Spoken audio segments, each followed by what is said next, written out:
Alabama is full of places people don't talk about. Not because they're forgotten, but because remembering them feels dangerous.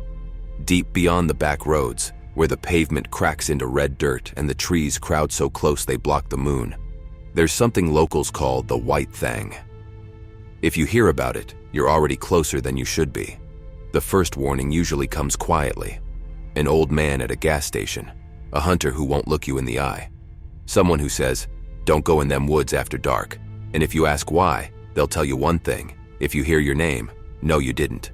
They say the White Thang is tall, taller than any man.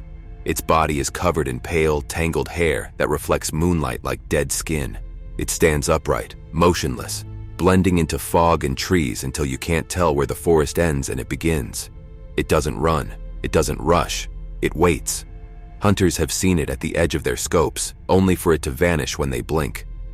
Campers talk about breathing outside their tents, slow, heavy, patient, so close it fogs the fabric. But the worst thing about it isn't how it looks. It's what it sounds like. The White Thang mimics voices, not random ones, familiar ones. Your mama calling you from the dark. Your best friend laughing somewhere behind the trees. A soft voice saying your name like it's standing just out of sight. And if you answer, that's how it knows where you are. In the late 1990s, 3 friends went camping near the edge of Talladega National Forest. They built a fire. They laughed. They ignored the warnings. Around 2 in the morning, they heard something walking in circles around their camp. Not light footsteps, heavy, dragging. Then one of them heard his name. He answered. By morning, only 2 sleeping bags were occupied. The third was unzipped, perfectly still, like it had never been touched. No blood, no struggle, no tracks leading away.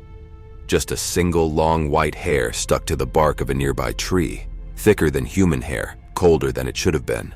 The woods swallowed the rest. Years later, a trail camera deep in the forest captured something strange. At first, it looked like fog rolling between the trees. Then it stood up. Its shape was wrong, too tall, too thin. Its eyes didn't glow. They absorbed light, like holes cut into the night itself.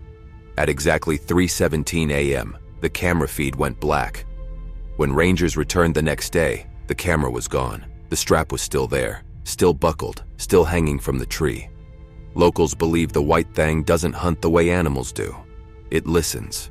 It waits for you to relax, to laugh, to feel safe. Then it lets you hear something you shouldn't.